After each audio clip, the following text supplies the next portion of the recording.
Hi everyone, and welcome to our talk tonight. Our guest speaker tonight is Dr. Robert Haddad. He's a Catholic teacher, evangelist, and apologist who holds firmly to all the truth of the Catholic faith, and he wishes all to come to know and love the true God of Jesus Christ in the Catholic Church. Robert promotes the Catholic faith through his lectures, parish talks, public speaking tours, and published works. The most famous being Defend the Faith and 1001 Reasons Why It's Great to Be Catholic. Through this channel, Robert wishes to make available to the general public a sample of his public talks, all aimed at leading listeners to the fullness of Catholic truth and conversion to the one holy Catholic and Apostolic Church. So without further ado, tonight is guest speaker, and our talk is about the challenges that the Christians in the modern era are facing these days and how we can retain them in the midst of all these problems we're living tonight. So I'll get Dr. Robert to start his talk. Thank you.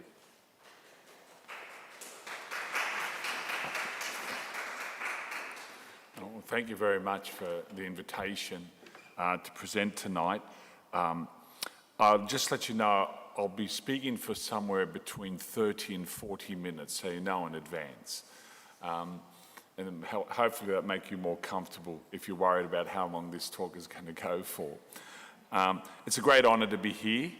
I've been to this parish on a number of occasions. I think one of your youth leaders was I don't know if he's still with you, but Fadi Hajar was a student at St. Charles College, and I remember him with great fondness, and I think he's teaching at Our Lady of Lebanon at the moment. Don't become too Maronite. I got shocked when I came tonight, and I thought I'm coming to a Melkite Mass, and it was still a Maronite Mass in the Melkite Church. So I just thought that was a different experience. Well, one I have every day anyway, and I thought, oh, anyway, that's how it is. Well, so we're talking about something extremely important, challenges for Christians in the modern era and how to retain our faith. I don't need to tell you that we are living in incredibly difficult times for Christians. And without wanting to be too pessimistic, but necessary to be realistic, these times are getting worse by the day. And I'm very worried about where we are as a society, as a culture, as a nation, as a world, and I'm more worried about what levels of freedom, religious liberty, Christians will be able to have now and into the future. We've seen difficulties for the people of God over the many centuries. We look at the Old Testament, and of course, being Melkite, I know Melkites have a particular devotion to St. Elias. St. Elias, of course, is the first of the great classical prophets of the Old Testament. And he fought a culture war in his day. In the northern kingdom of Israel, he was fighting an almost lone battle against the infiltration of the Phoenician religion. Phoenicians, of course, being our ancestors in Lebanon. And the Phoenicians, being Canaanites, worship Baal and the various Baalic divinities, Astarte, etc. And this religion, being a religion involving fertility rites, and was important for people who were agricultural, people who had farms, people who had farm animals, crops, etc. And so the Phoenicians worshipped these Baal and the Baalic divinities, hoping that these gods, which of course who didn't exist, would be merciful and supply all the rain and necessary things for, the success of their crops and their cattle, etc. And it was this religion that was infiltrating Israel, the northern kingdom. And we're talking about the 9th century BC. So we're talking about nearly 3,000 years ago. And Elijah was one of very few people who fought this. St. Paul talks about Elijah in his letter to the Corinthians and says Elijah had 7,000 men with him who did not bend their knee to Baal. Well, 7,000 sounds a lot, but it was a small minority in the context of the population of that time. To make things worse for Elijah, the king at the time, King Achab, was married to a Phoenician woman named Jezebel. And Jezebel, of course, being Phoenician, worshipped the Baalic divinities. And she had it over her husband, which is very similar to many marriages today, by the way, okay? And she took control of the situation and caused the religion of Yahweh, that is the true religion of Israel, to be banned and to be persecuted. And Elijah fought this and fought for the survival of the Yahwism, that is the worship of the true God, in these extremely difficult times. And eventually we know that Elijah won the great contest against the priests of Baal on Mount Carmel, and over 400 of those priests were put to death by Elijah and his supporters. But Elijah was forced to flee in this great persecution, ended up going down to Mount Horeb, and really in a depressed state. This is all before he was taken up into heaven in the chariot. And I've been to the spot where that supposedly took place. And that's why we have St. Elijah today as one of the patron saints for people who are prone to depression, because this was a very depressed time. And we have another instance in the Old Testament in the 2nd century BC, so about 700 years after Elijah, we have another crisis in ancient Israel. And it's not due to Phoenicia and the Baalic divinities, but to the influence of the ancient Greeks, who'd conquered that part of the world in the time of Alexander the Great. And after Alexander the Great, there was a subsequent kingdom in Syria called the Seleucid Kingdom. And one of their kings, Antiochus Epiphanes IV, declared himself to be a god. Epiphanes was the name he adopted, meaning manifestation. He declared himself to be the manifestation of God, or one of the gods in the world. And he was a great supporter of what we call Hellenism. Hellenism is Greek culture, Greek mindset, Greek philosophy, and Greek religion. And of course, the Greek religion at that time was their main god was Zeus among the other gods. You've probably heard of some of their other gods, like Aphrodite. The Roman equivalent was Venus, okay? And there was also a great persecution of the Jewish religion in this period. We're talking about roughly the middle of the 2nd century BC. And there were great heroes in that struggle as well. And the main hero was the Maccabean family, led by the patriarch Mattathias, his 5 sons, and the most predominant of those 5 sons was Judas Maccabeus. And they led a revolt in the mountains that spread and became a major war between the Jews and the Seleucid kingdom. And it was another David and Goliath battle. Goliath being the Seleucids against the smaller resistance of the Maccabees and their forces. But over the years, thanks be to God, the Maccabees triumphed and they defeated one Seleucid army after another. And eventually they gained the victory. If you go to Bondi, I used to work in the eastern suburbs in Bellevue Hill in the late 80s before I became a teacher. And I remember, this is 1987. And around Christmas time, of course, Christians are celebrating the birth of Christ, but the Jews celebrate on the same day, December 25, the Feast of Hanukkah. And Hanukkah comes from this period of the Maccabean Wars. Eventually, the Jews reconquered Jerusalem and purified the temple and cast out the statue of Zeus and rededicated the temple to the worship of Yahweh. And they celebrate that on December 25.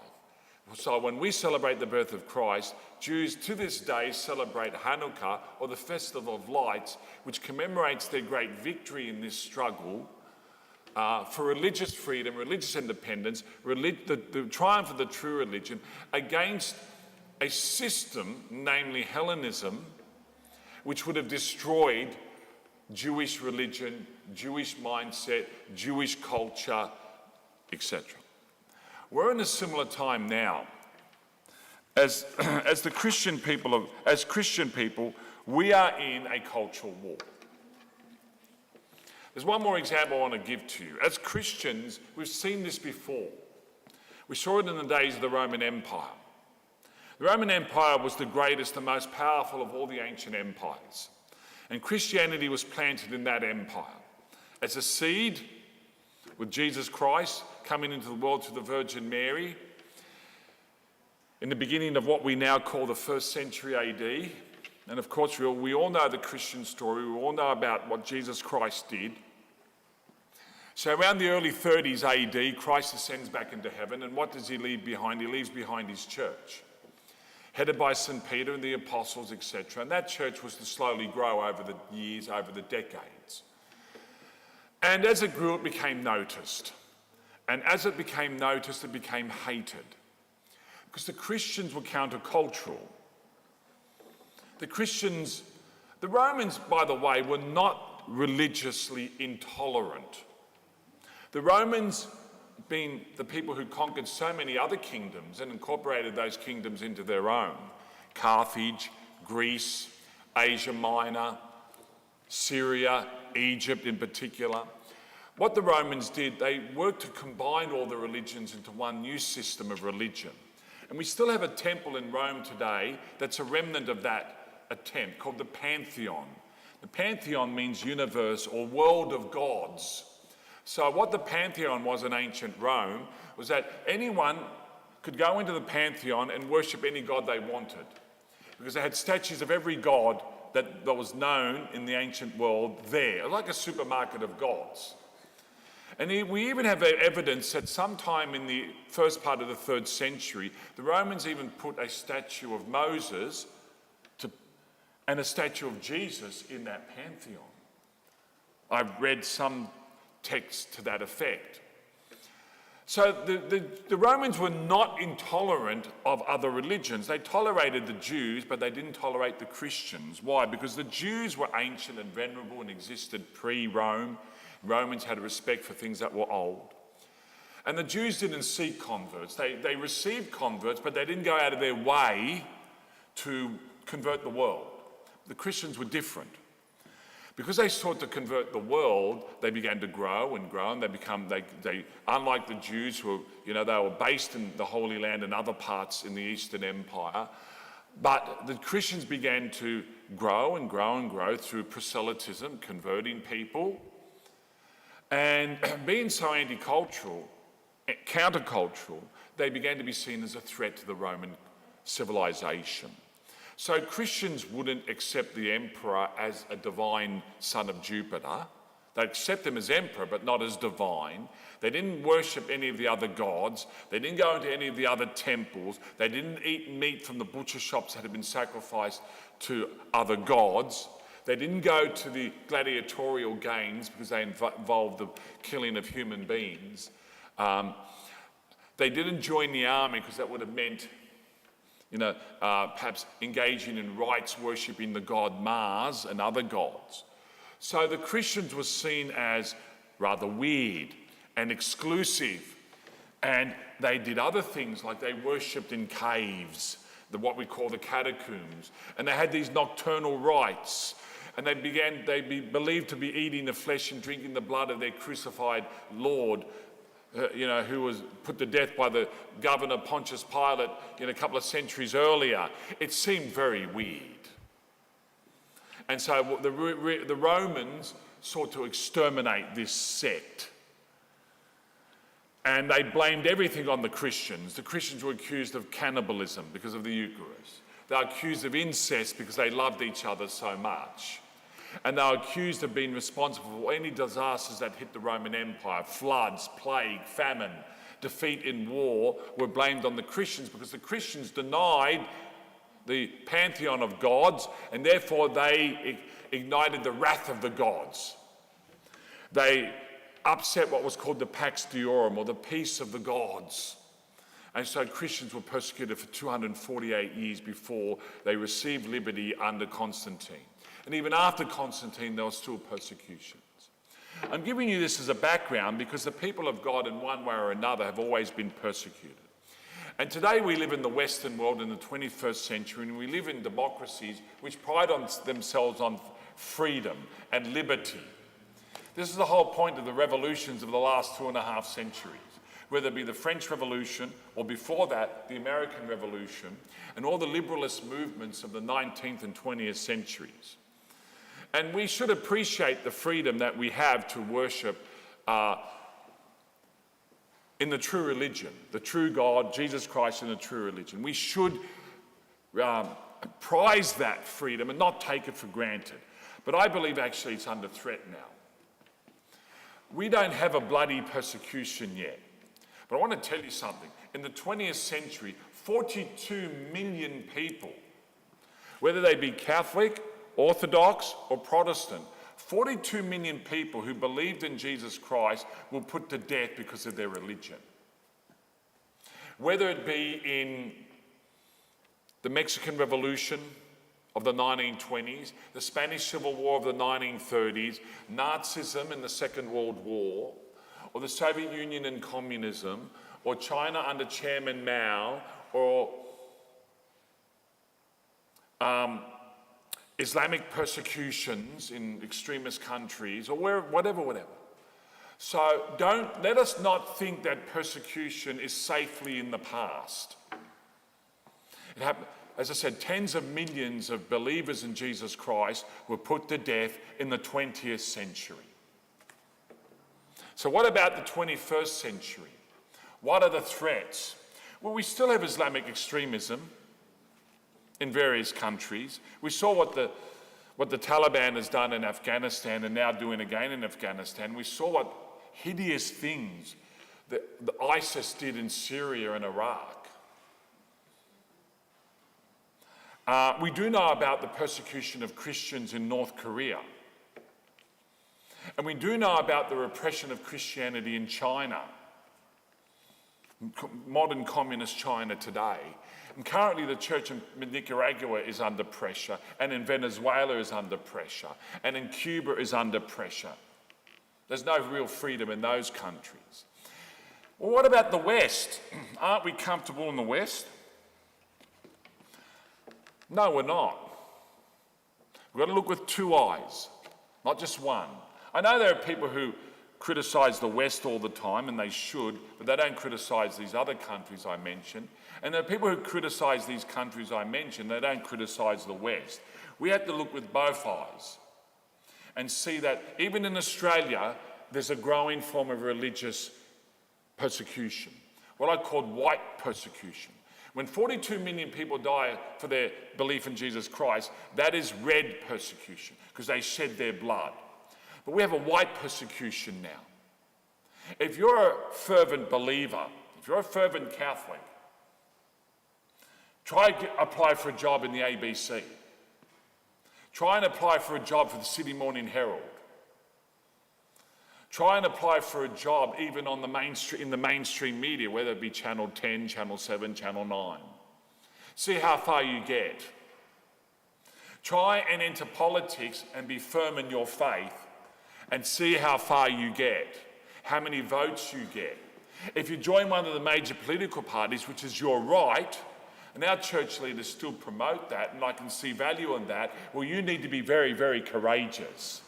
Because I've sadly seen politicians, and I've met some of these politicians. I used to work at St Sharbles, and so politicians used to come to St Sharbles, and they still do, especially around election time. Okay, because you know what they want. And I've seen good Catholics go into politics, but if to remain in politics, they have to be either very courageous or they will be diluted and lose their faith. Now, I won't name politicians now, but there are a couple of members in Parliament who've been very senior, ministers and even deputy prime ministers, who went in as good Catholics and are no longer good Catholics. They become more liberal or more Labor than Catholic. Because that's the pressure of our culture. The pressure put upon them. Their marriages collapse, they remarry outside of the church, and that's a very, very unfortunate situation. But then their policies begin to change and they're no longer voting in ways that support church teaching. Am I trying to turn people off politics? No, I'm not. But I'm just saying, especially to the young people here, if you're going to go into politics, you have to be a very, very strong spiritual person and have a very strong backbone.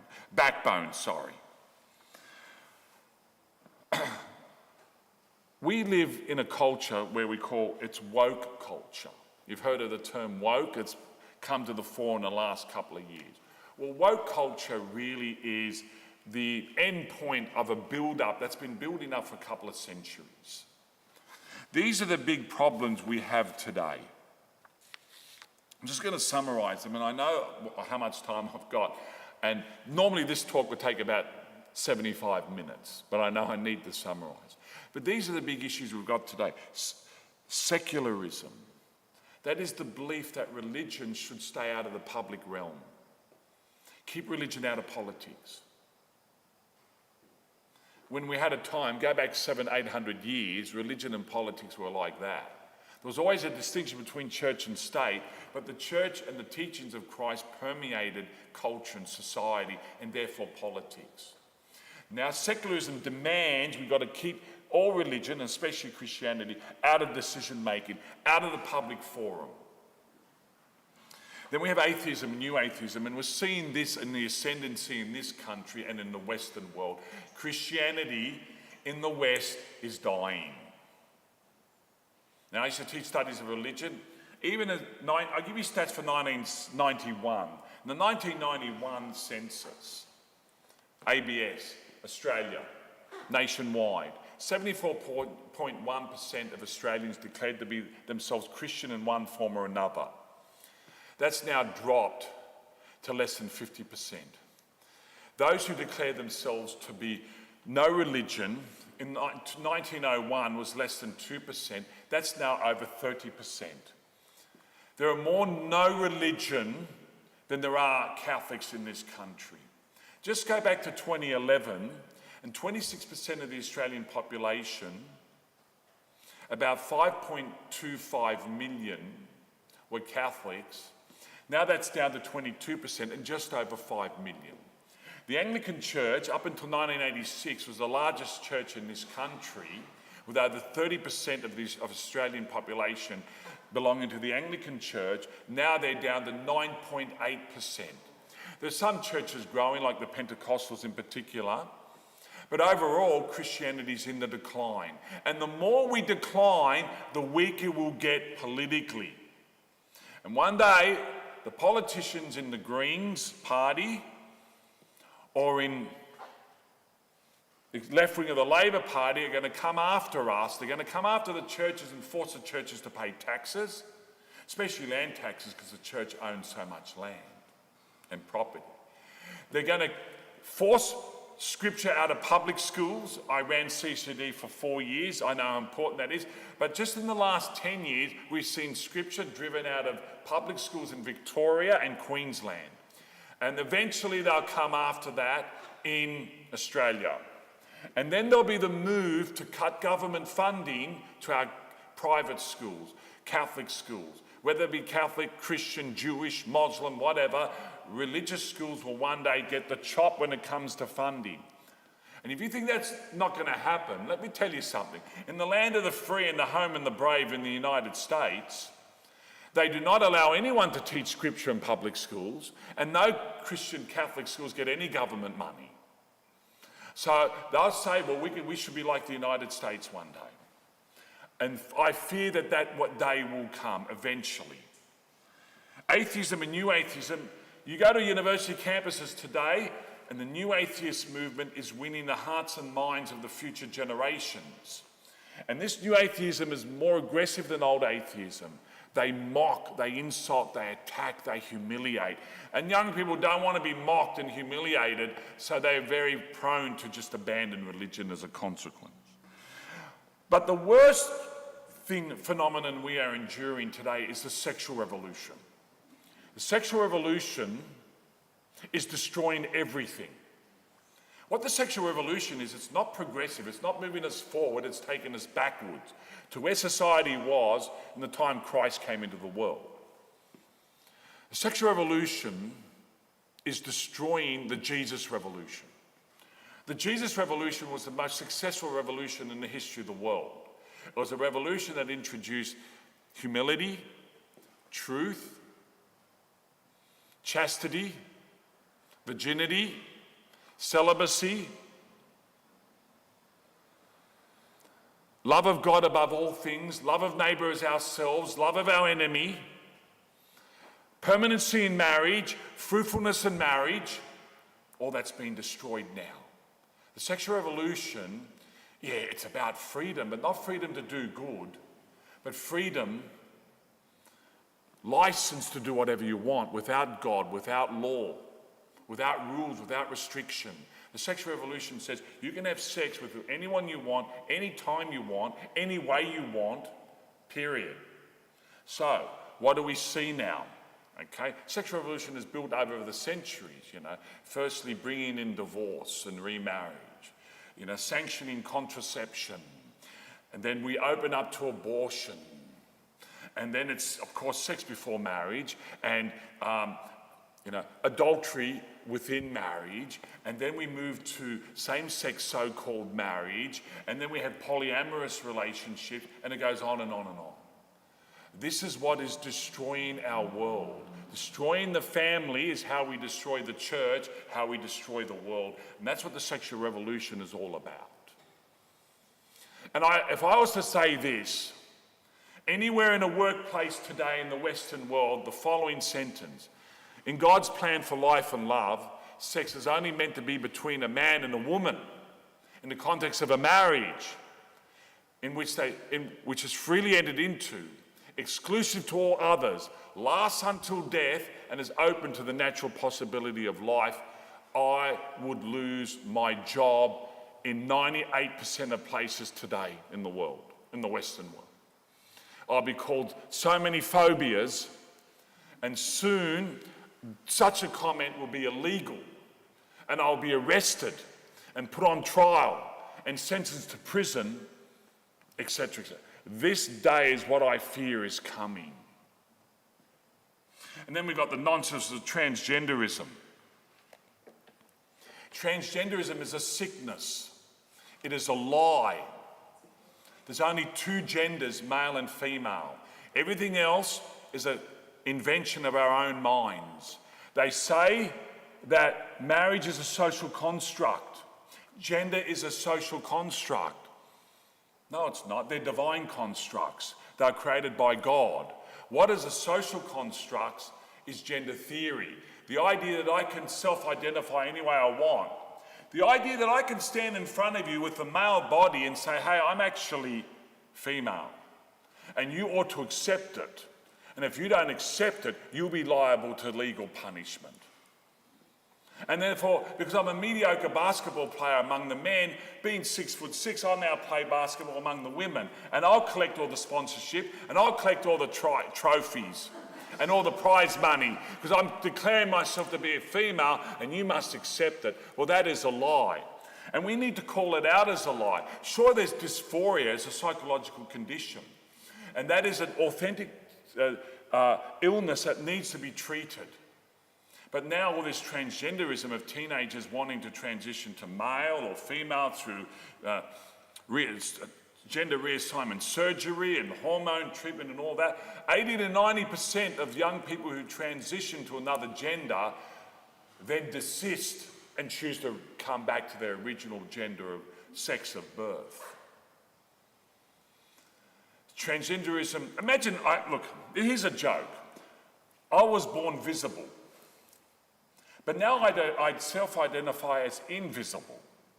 I've become transparent. You don't really see me. And you're laughing because you know what I'm saying is nonsense. But the whole transgender movement is nonsense, except for those who are suffering the illness of dysphoria, who need our love and respect and treatment. And then we have religious indifferentism. This is an old one. All religions are the same. There are many ways to God.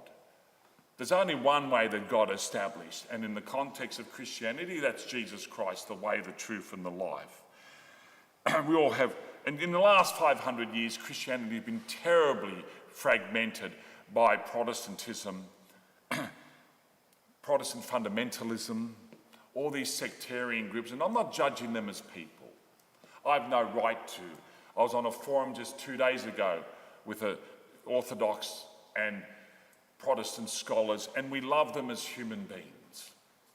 People who are sincere, in good faith.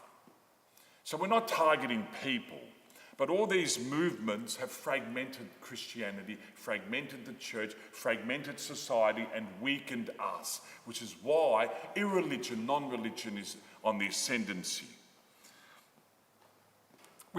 I'll just give you one more. Postmodernism, you've heard of that. I used to hear about postmodernism 20 years ago, and I thought, what's that about? What type of... No one understands. Well, now I understand what the problem is with postmodernism. Modernism is the belief coming from the 17th and 18th centuries that we only should believe in things we can see, that we can test, that the scientific empiricism, I'm not going to believe on anything. I'm not going to believe in anything just on faith. I'll only believe what I can test rationally. So modernism is rational. Christianity, by the way, is both. It's faith and reason. We believe we have a reason and we can know truth through our senses, and our intellect have understanding of what we perceive through our senses. So we receive truth through nature and what we observe around us, but we also accept truth revealed by God. So Christianity accepts faith and reason, but modernism only accepts reason and not faith, while postmodernism rejects both faith and reason. Postmodernism says there is no truth. It's like Pontius Pilate in John's Gospel when he asked Jesus, what is truth? Postmodernism says there is no truth, and even if there were, it's too difficult to discover. We can't discover it. And our senses and our intellects are unreliable. So we construct our own truth. Your truth is as good as mine. This is the world we live in today. This is why we have transgenderism. Because if we can construct our own truth, we can construct our own identity. And I can self-identify any way I want, and you are forced to accept it. This is the world we live in today. This is the apostasy of the nations. I don't go around saying these are the end times. The second coming is about to happen. The Antichrist is around the corner, and the great persecution and tribulation likewise is around the corner. I don't say that. It could be the case. I don't know. I just live and tell others to live one day at a time. Because today in the world, about 170,000 people died anyway. And so for them, it was the end of the world. The end of the world is every day. It's been the end of the world since Pentecost 2,000 years ago. We are living in the last age of humanity, but it's so far been going on for 2,000 years, and it might go on for many, many more years. We don't know. But we do live in very dark times. Now, St. Paul, in his letter to the Thessalonians, first letter, in one of his letters to St. Timothy, warned about a future time where there would be a revolt. And when the Thessalonians were talking about the Antichrist in the end times, St. Paul said, before the man of sin is revealed, the revolt must come first. Well, we're living in a revolt. And this revolt's been developing for over 700 years. It didn't begin in the 1960s with the Woodstock and the sex, drugs and rock and roll revolution. It began long before that. And it was moving slowly at the late Middle Ages and the Renaissance and the Reformation and the Enlightenment and everything we've had since then. By the way, these terms are... The Renaissance had some benefits, but it was a rebirth of paganism. The Reformation was not a reformation. It was a false reformation. The Enlightenment was not an enlightenment. Enlightenment is from Christ. Christ said he's the way, the truth, and the life. I am the light of the world. The Enlightenment is Jesus Christ. The Enlightenment of the 17th and 18th centuries is more the endarkenment. It was a philosophical revolt against Christian faith and the philosophy of the great philosophies of the High Middle Ages, especially St. Thomas Aquinas. I go on here and I can talk about so many other things that are problematic in the media, in television, in news, in current affairs, the music industry, social media, Hollywood, blah, blah, blah, and on and on and on and on and on. Well, I've been talking about how bad things are, but I'm also meant to talk about how we survive. And the last thing we should do is give up. The last thing we should do is submit to a sense of hopelessness. It is not hopeless. It's quite the other way around. Jesus Christ on the cross won the victory for himself and for humanity, and that's a victory that remains to this day, and it's a victory that can never be taken away. Christ rose from the dead. He is alive, and he's the source of all our hope and all our strength in all the dark times of the past and in the present. If I was living in the 1st, 2nd, and 3rd centuries, if I was living in the days of the Decian persecution, or the Neronian persecution, or the Diocletian persecution, it would have seemed terribly impossible then as well. But when the way to survive and the way to victory here is within ourselves. What I mean by that, it's not by our own strength. It's by us responding to God's grace to be faithful where we are. The early Christians won millions of little victories, being faithful in who they were, where they were. And it's the same thing today. Each one of us is small, each one of us is weak. None of us by ourselves can overturn the cultural disasters we are now surrounded with.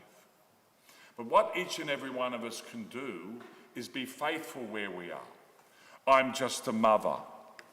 Well, be a faithful mother. I'm just a husband or a wife. Be a faithful husband and wife. I just go to Mass. Keep going to Mass. I just say my prayers. Keep saying your prayers. I just do little talks to little groups. Keep doing those little talks. I just teach catechism in public schools. Just keep doing that. I just teach kindergarten. Then keep doing that. I'm a lecturer at a university surrounded by all these other crazy lecturers. Just keep doing that. I do my job. I'm a garbage collector. Be a great garbage collector. Right? I work in a bank. Be honest in your work. I pay my taxes. Keep being honest and pay your taxes. Right? This is how we will survive and thrive and win. It's being faithful to the calling you have received in this time. You exist in this time not by accident. I have thought from time to time, why am I living now? Why was I born in the 20th century? And why am I living in this terrible time? Why can't I have lived in another time? I don't exist in this century by an accident. God created my soul deliberately for this time, and he created you deliberately for this time. St. Elijah had the odds against him, he won. The Maccabees had the odds against them, they won. The early Christians for 250 years had the odds against them, they won. But not by their own strength, it's God who won it for them. They remained faithful and corresponded with God's grace. We look around the world today, we see darkness everywhere. But we too will win. One day, I don't know where, I don't know how, someone's going to write the history of the 21st century, and they'll be writing about those Christians who were faithful in those terrible times. So, if you're praying, keep praying. If you pray the rosary, keep praying the rosary. If you fast, keep fasting and engage in abstinence. You know, if you're obeying the commandments, keep obeying the commandments. If you're trying to live out the Beatitudes, keep living out the Beatitudes of Christ. If you're careful with what you watch, what you read, what you listen to, keep doing that. If you're going to Mass every week, keep going. Less than 10% of Catholics in this country are going to regular Mass. In some countries in Europe, it's 1 to 3%. Italy, Belgium, Germany. They see themselves as sophisticated. They're dying. If you're being a good example to others, keep being that good example. If you're engaged in work with the church, keep doing that work. Keep learning, keep praying, keep being faithful. God will do the rest.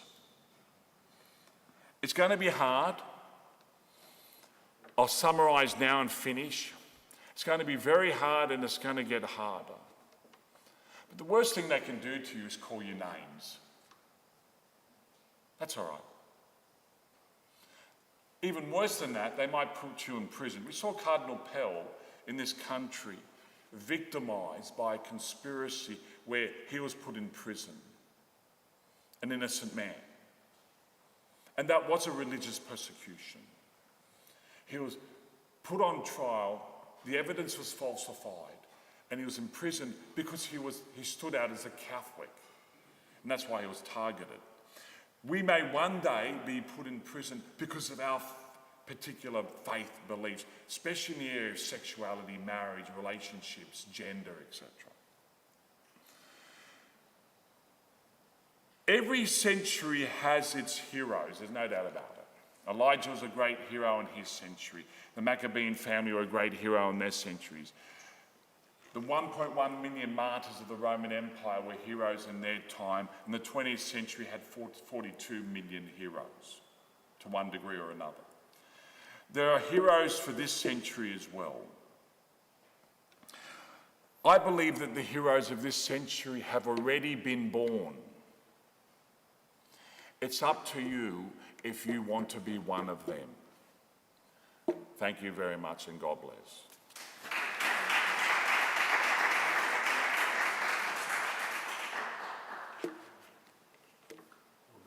God bless you. This thing is, I don't want to say amazing. It's what we need to hear in these days. God bless you. Just add something what Robert said. Believe me, if we, as a priest, walking on the street or in a shopping center or anywhere, people spit on us.